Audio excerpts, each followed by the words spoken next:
Bonsoir, Kimia na mabota na bino lelo jeudi 11 décembre 2025 à la République démocratique du Congo, précisément la ville province de Kinshasa. Quelle boule mag yango esika boye ba actualité.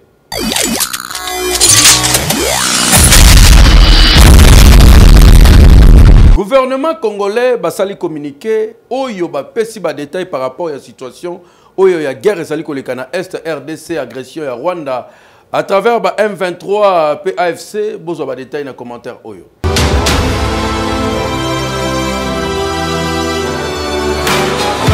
Gouvernement congolais va continuer à gérer et senga ba sanctions ya makasi contre Rwanda. Ba ngonde mutu bazali ko violer cesser les faits pour na makambu na bakoro ezalaki signé na Washington il y a quelques jours. Pour na kocha kimia na kati ya région et surtout que les agressions oyo et ça lit déjà plus de 30 ans na partie est ya RDC. Awa ministre ya communication pe média Patrick Mouya ya Katembwe na antenne ya radio télévision nationale congolaise a talisike Rwanda ne mutu bazali ko faciliter attaque ya ba M23 na ba AFC kuna na province à Sud Kivu précisément na Uvira lelo et sika déjà basi ba koti pe ba s'installer. A talisike wezali ko lekezali inacceptable alors que accord de paix à Washington entre RDC et Rwanda et Zalaki salué na niveau ya communauté internationale mendengani ni lelo Rwanda a comme lisusu ko violer accord oyo yoka communication na ye nazo senga na ba congolais nyonso omoni toza na situation ya bitumba critique ba situation ya bitumba ezalaka matakita ezalaka na ba kokoso nango. Ce n'est pas parce que moi, Kokosé Koki Kozala, qu'il faut perdre espoir. Mukolo toko perdre espoir, ne mukolo toko perdre mbokaro. Yango nazo senga na ba Congolais nyonso bisika bazali. Bazala na confiance na président de la République, bazala na confiance na gouvernement, bazala pe na confiance na mapinga. Musala ezo salama. Omoni na uzaiki kolimbo lelayo awa.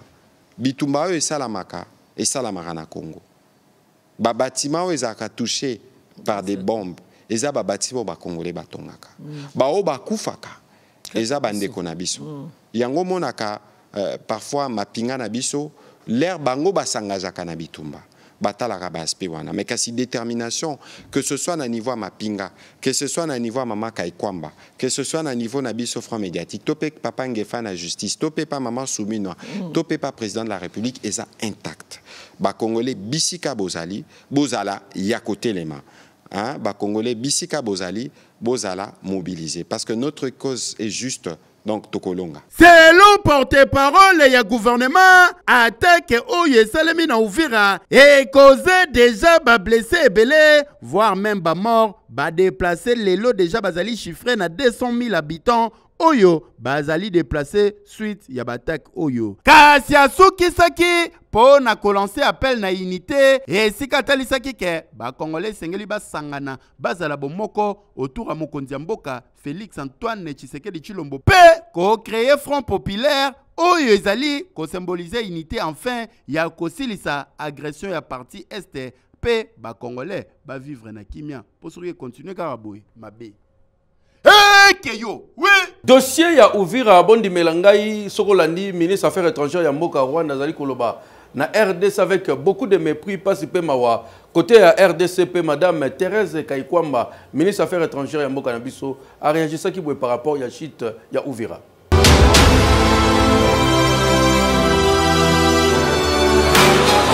Situation ils demeuré toujours confuse Bondi Melanga na ville ya Uvira po ezo sala mama na kipelekesa na niveau ko sakadate depuis kaka boyoki makambo ezo salema ko kamwa na accord wana yote ko salama kuna na Washington na dossier oyo ndetini ministre des affaires étrangères congolaise madame Thérèse Kaikwamba ala la pongité a communiqué boye. Acte pour la région des Grands Lacs présidé par la République fédérale d'Allemagne a publié hier un communiqué appelant le Rwanda et le M23 de se retirer de ces zones et d'arrêter les hostilités. Des hostilités activités surtout qui coûtent en vies humaines, qui ont déclenché le déplacement de plus de 200 000 personnes depuis le début du mois de décembre. Donc c'est une situation extrêmement préoccupante d'un point de vue humanitaire, mais aussi d'un point de vue diplomatique, parce qu'elle remet en question le sérieux, la viabilité et la perspective de la mise en œuvre des accords historiques signés le 4 décembre à Washington DC. Ministre des Affaires étrangères, il y a Rwanda, il n'y a pas qu'un côté, à Bakissi Sousouboye. Pour le Burundi, c'est le retrait de ces forces du sud Kivu, s'ils veulent la paix dans la région. Je remarque et je rappelle que après la chute de Goma et de Bukavu, les forces de sécurité de renseignement des deux pays, donc du Rwanda et du Burundi, s'étaient rencontrées à plusieurs reprises. Dans l'une de leurs réunions, en mars 2025, ils se sont accordés ou convenus sur une déescalade de cette situation. Chaque partie, et la partie burundaise, s'était convenu que les tensions, les discours belliqueux, mais aussi les opérations militaires stopperaient. Ça c'était en mars. Et malheureusement, juste après cela, il y a eu deux interviews coup pour coup du président Ndayishimiye à France 24, à BBC, qui a accusé le Rwanda de vouloir attaquer le Burundi, alors qu'on était en voie de résoudre cette question, que ce soit sur au niveau des services de renseignement ou des services ou des officiers militaires, que ce soit au niveau même politique, puisque j'étais en contact avec mon homologue burundais de l'époque. Et puis après cela, le président Ndayishimiye a envoyé beaucoup plus de troupes au sud Kivu, maintenant qui ont atteint le chiffre de 20 000. Et ici, je tiens à réaffirmer l'engagement du Rwanda pour la paix.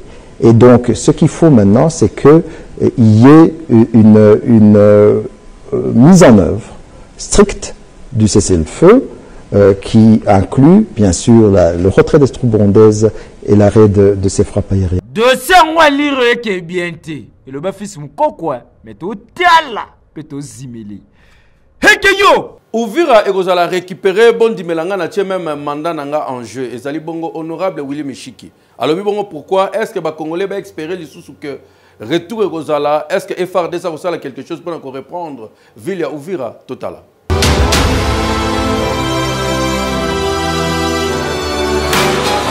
Je dois vous rassurer, sincèrement, je vous dis, vous savez, moi je suis un homme franc. Je suis un homme franc, je ne crains que Dieu. Je dois vous dire que Uvira sera compté à partir d'aujourd'hui. Si vous avez, je mets même mon mandat parlementaire en jeu. Je vous donne à partir d'aujourd'hui 3 semaines au maximum. Uvira, pas seulement Uvira cité, mais le territoire d'Uvira sera récupéré par les forces armées. Vous savez, ce n'est pas facile de faire une guerre. Nous avons seulement voulu, nous d'abord, que la communauté internationale constate que réellement, le Rwanda est un État belliqueux. C'est un État voyou. Et lorsque nous avons cet accord-là, nous n'allons plus se battre au Congo. Nous allons ramener cette guerre au Rwanda. Et je vous donne rendez-vous, vous me donnerez raison. On ne peut pas tout parler. Au moment où nous parlons, certains commandants, dont les commandants des opérations, sont déjà aux arrêts aujourd'hui. Et ça, ce n'est pas Kabila. Kabila, c'est pas le président Tshisekedi. Donc, il y a eu défaillance, il y a eu complicité, et il y a eu des sanctions qui ont été faites. Donc, faites confiance au chef de l'État, faites confiance à votre gouvernement, faites confiance à vos élus, vous ne serez pas dessus. Kokamwa, ancien député national Daniel Safo, na ministre Tozali Koloba se retrouvé na Goma, a commis que soutenir les rebelles Kokamwa. Kofinga Kabila tongo midi pour Kofinga Barwandais. Est-ce que Zalim Pia Katoni ni peut le ko représenter ba Congo, mais tika te ça que ba Congo ba lobi que représenter ba moto kosi.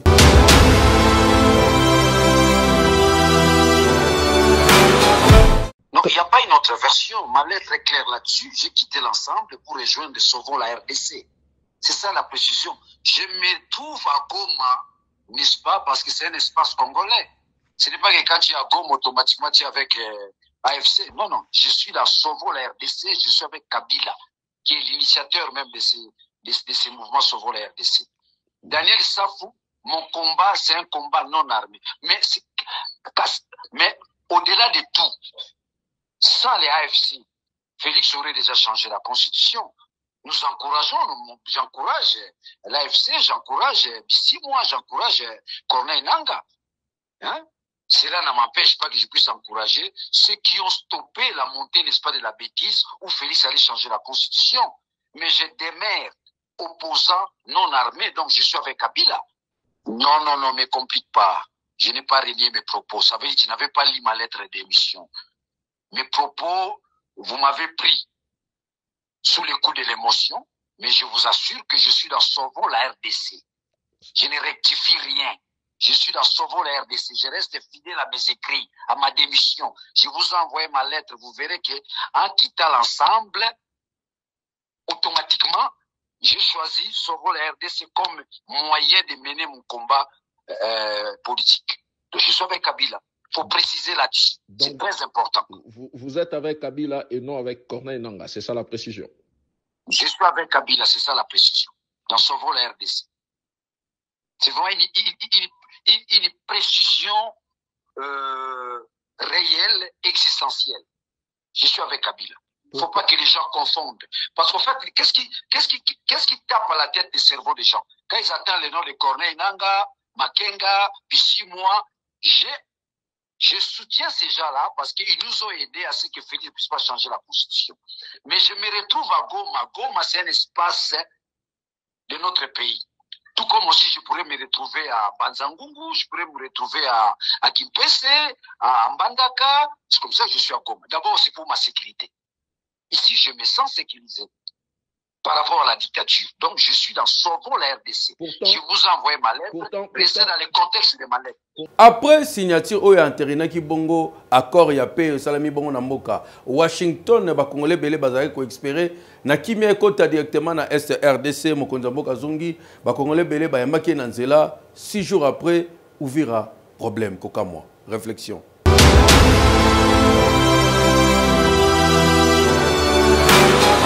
Accord ya Washington on dirait simbité bomo nangote poko kamwa après 6 jours ya pamba oyo Fatina Kagame ba kendaki ko signer kuna na États-Unis d'Amérique déjà titi na bango la kesa kike mundelu na katikati pena bango mibale opesi mbwambo aboyi ko kamwa après ka signature ya accord wana Facha zongi na Kinshasa malembe papangani pona ko continuer misala.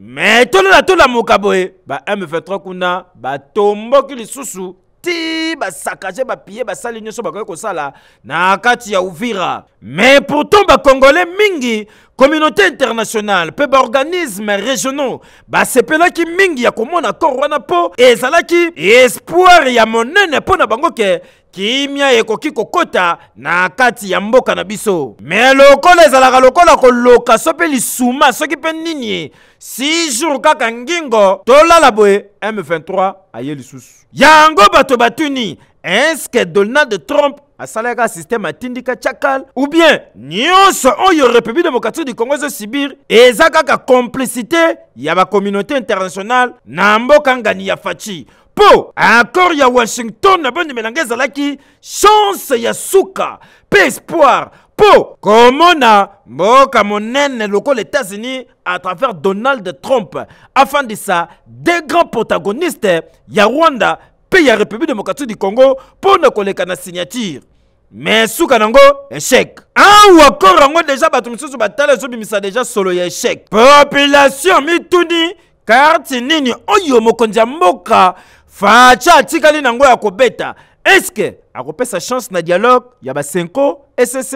Est-ce que akorenir 2 chambres pour na ko déclarer guerre contre makambo ni sezo salama ou bien mon kwantombolo azana stratégie mususu akosala po aliro makambo ekende on dirait faut ko funda ka Rwanda chouezate mena nyonso ezo salama tozo kamwa Union africaine SADC CIRGL kimia batima kona mesa baole na baoka nguba baposo ekufa biezala kaka affaire à suivre. Hekeyo bakinois ba réagir par rapport ya makambo ezali koleka na Uvira.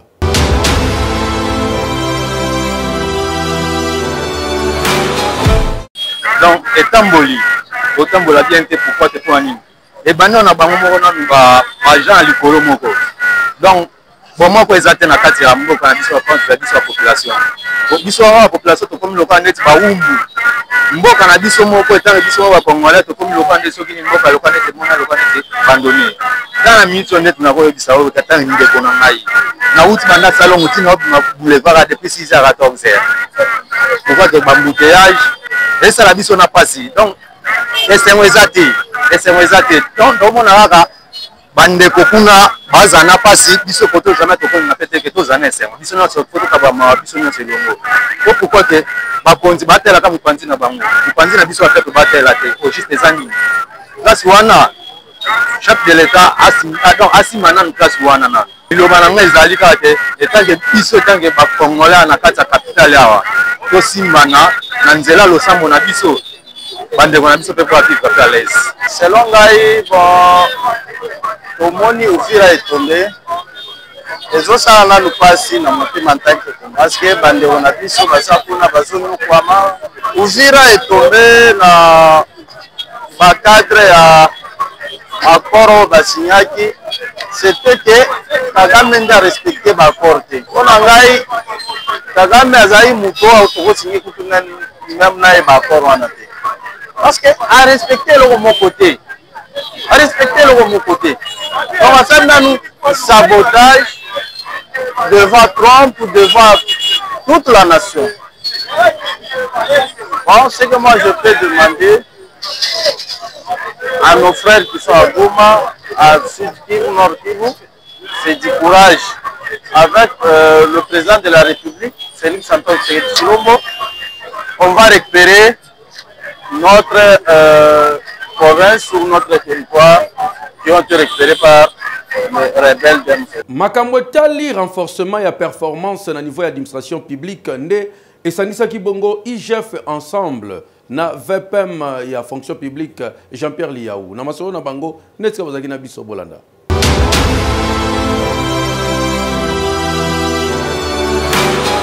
Nouveau cadre organique moko destiné à renforcer bonne gouvernance na performance et administration publique yangonde ezalaki au centre ya rencontre ya vice-premier ministre ya fonction publique mwana mboka Jean-Pierre Liao oyo ayaki kosala remise na maboko ya chef de service ya inspection générale des finances IGF Christophe Bitasi Mobayi conformément na vision ya mokonzi mboka Félix Antoine Tshisekedi Tshilombo Fachi Beton et Salama Kibongo mokolo ya mardi 9 décembre avec impact na idéologie bokanga pe boyeba que document oyo ezali ko moderniser ba ressources humaines pe ezali ko définir noir sur blanc ba responsabilité pe appui maîtrise ya ba effectif na masse salariale Nangambu na yepe chef de service ya inspection générale des finances IGF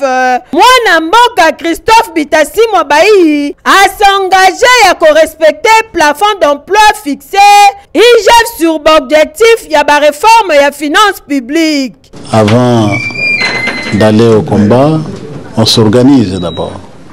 Et l'organisation dans l'administration passe par le cadre organique, où nous devons avoir des structures bien agencées pour bien agencer aussi les activités et pour bien affecter aussi les personnes qui doivent travailler dans ces structures.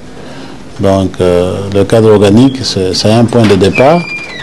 Ça va nous permettre de gérer efficacement nos ressources humaines, dont nous allons renforcer la capacité pour qu'elles puissent être à même de supporter la vision nouvelle de l'IGF.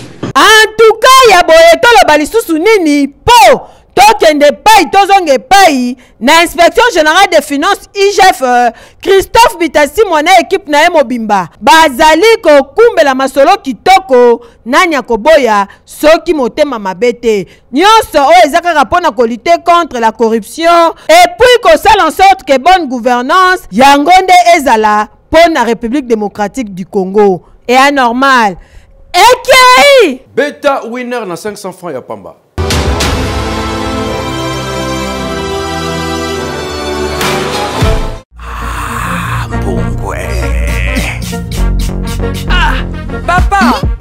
ya libanda te bokuta na kati.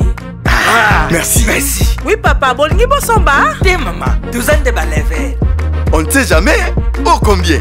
40 000 dollars. Ibungu wana. 165 000 mais déjà basombi. Ah mbungwe. Hey! Say! C'est la vie. Il y a beaucoup de gagnants. Certains sont parmi vous. Winner Lotto a déjà commencé. On soumet déjà ticket nayo 500 francs seulement par ligne. Gagnez 5 numéros pour les jackpots à partir de 100 millions de francs congolais. Et pour la première fois en RDC, gagnez 7 numéros plus un super numéro pour les super jackpots de 1 milliard de francs congolais. Les prix commencent à partir de 2 numéros gagnés. Jackpot et progrès. À jouer sur tous nos points de vente et mobiles en composant étoile 404 dièse disponible sur M-Pesa et RTL Money. Akiti na Congo central aussitôt ayokaki problème Bondi Melanga parmi ba ministre bazali ko travailler na gouvernement souminwa oyo ezali bongo John Banza ministre ITP Boma point Bukani akei kuna malamo pona kotala pe koluka ko résoudre problème ya ba Congo central.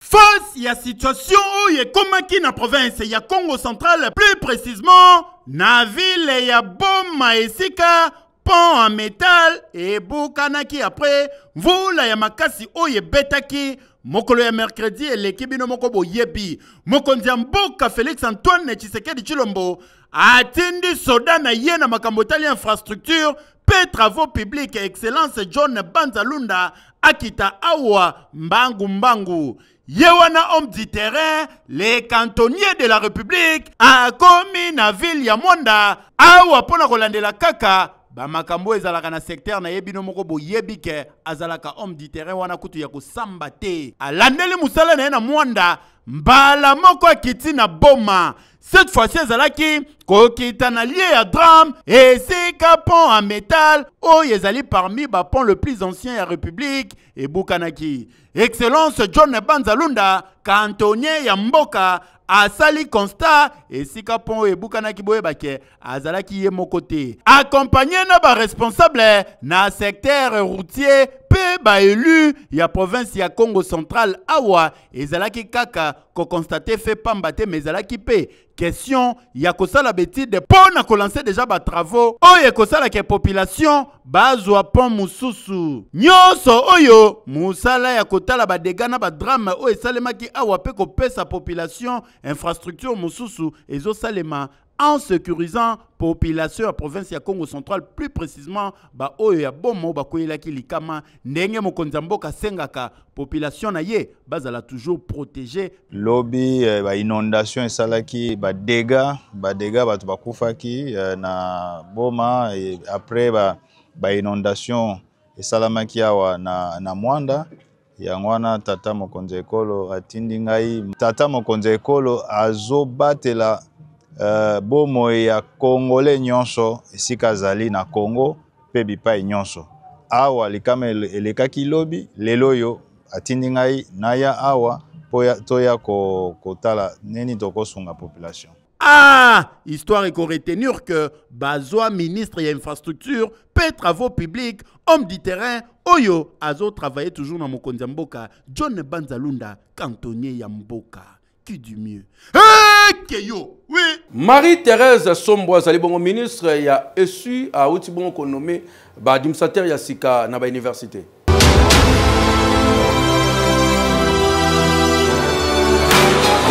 Son Excellence, Madame Marie-Thérèse Sombo, Dimelanga Oyo ba Congolais bazobenga mikolo joker ya gouvernement souminwa. Mama zali kolala pongité na souci ya koluka ko matérialiser vision mokonzi mboka Félix Antoine Tshisekedi Tshilombo surtout koluka ko telemela pe kolité contre ba tifaler mingi na ba établissement public.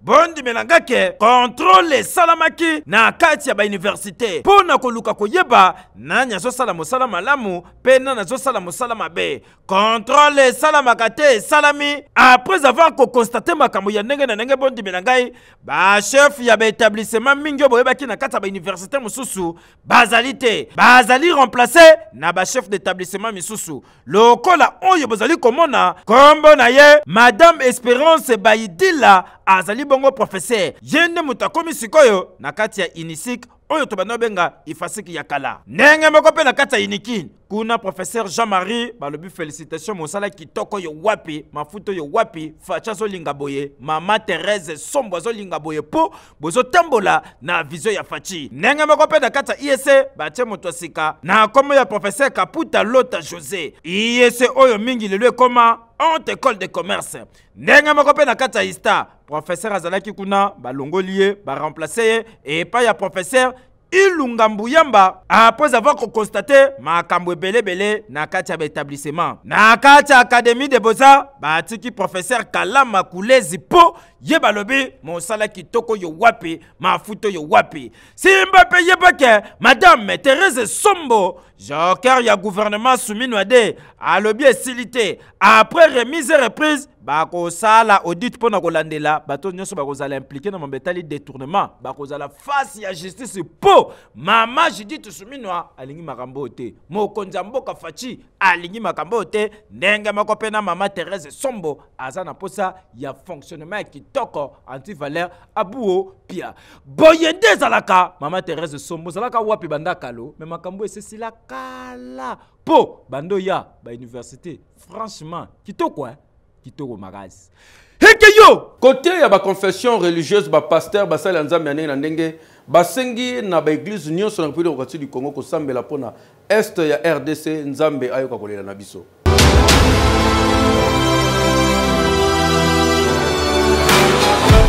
Plateforme ya ba confession religieuse na nzela ya son éminence Ejiba ya Mapia Evariste basali bongo appel na ba église ya République démocratique du Congo pona prière ya moto nyonso ba église en général pe chaque chrétien en particulier bazala bongo mobilisé na tina justement ndenge République démocratique du Congo eza bongo confronté na ba réalité belé na oyo ezo concerné situation sécuritaire ya mboka na est ya République démocratique du Congo kasi esengi na ba point oyo ekoki ko servir comme requête ezali bongo ko intercepter pe ko bloquer ba force nyonso oyo eza ko alimenter pe ko prolonger guerre, ko prier contre esprit et tribalisme, ko prier contre corruption, paix séparation, ko prier pour la paix durable dans la République démocratique du Congo,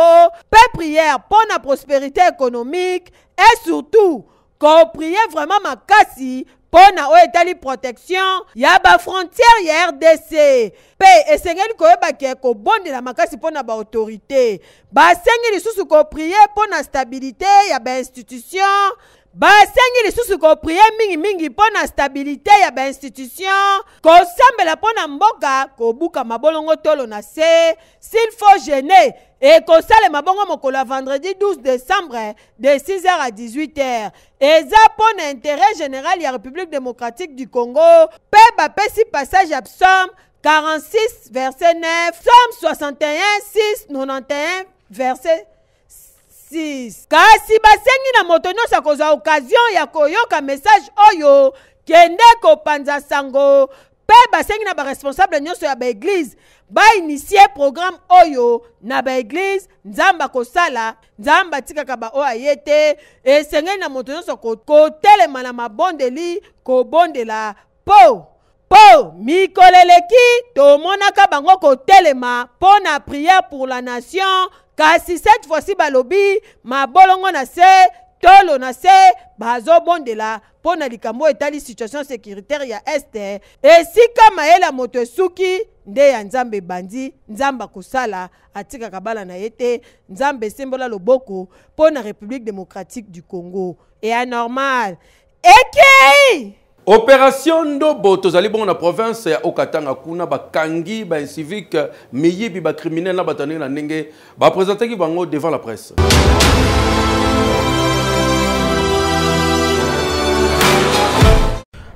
Na province Okatanga bondi bilangai service de sécurité balobi tintin makambo efosila mokola mardi 9 pe mercredi 10 décembre 2025 ba lansaki bongo mama na opération ya bouclage awa na kati ya ville ya Lubumbashi po mikolo yo insécurité zongadza meso tikate. Opération qui menée par la FRDC dans la police nationale congolaise, toujours dans le cadre de l'opération Ndobo. C'est là que l'autorité provinciale Bondi Belangai va interpeller Batu Yandenge Nandenge. Oyo, parmi Bango, Misu Bazalaki na Minduki, ba machette, na likaya e pipo o bakino ba mega mingi matiti mboka. Na masanga ya makaso ba benga gezula. Soko meli déjà mon kopoti chapa yi wana kuto bossa ni so dans liseti pena tia kokata mutu ba jeter. Bango nyonso bazalaki présenté awa et pas ya gouverneur intérimaire ya Okatanga mais c'est Martin Kazembe Choula pe na présence ya vice-président ya assemblée provinciale Liliane Komba oyo ba présenté bango devant presse pour na kolakisa ke ba pratique eza mabe yum tozo sala makambo yo tika joka communication de province de sécuriser la population que vous êtes avec tous vos biens en général et avec tous les membres qui vous accompagnent du comité provincial de sécurité, félicitations et coups de chapeau. Et nous devons continuer. Pour la fois, il y a un membre de vie et de faille pour que vous puissiez ça dans mon province. Accent sana, papou et assemblée. Si quand on y a bisabino ke, bato nyoso bomoni ba présenter boé et silité, ba otinda bango deva bazouz. Et puis opération so continuer. Mais biso quel but le biboé? Kotina bon peu de fois justice c'est ça bien mais est-ce que ça mbala liboso bo kanga bango po ebele so baza bolande li bango ba kanga kanga surtout o ya monu yebe na mona lemba boloko mais bimi azonga sus azonga te pardon peke yo na benandemba kuna bakozwa moulin wapi pona konika fufuto masango tala ne ba debuyaka na système baza nango awa kokamwa.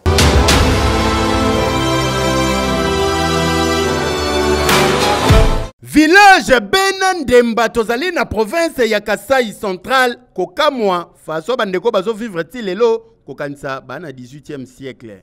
Awa na village oyo depuis la village Benandemba ti mukolo ya lelo batikala kozwa moulin te veut dire machine à fufu awa etikala kozala te o ponda o masangu o manyoko nyonso ezalaka ka système o tchena moye koti moyi après liboka tuta ekeye zongi mamo tuti soko lembi otikeli chanda tango pe chanda koya atikeli leki ne asuka ngalula donc botu tango bokosilisa ko tuta ekomera ko yungula ochango na muyungulu mususu ya kekele mususu ki yungulu moderne o to salila mingi ana Kinshasa o yunguli soko monike ba déchet mususu eza o continuer suko tuta ainsi de suite et bongo likambo etali courant bosana imaginer no machine à fufu ezate courant ko wutela wapi likambo nzela koto pe difficulté makasi na ndinga kosakana te bandeko bango moko ba communiquer ba expliquer pasi na bango mpindo tuli kwetu ku Chikapu province yetu ya Kananga village yetu ya Bakwamfunya tuli kwetu ku Benandemba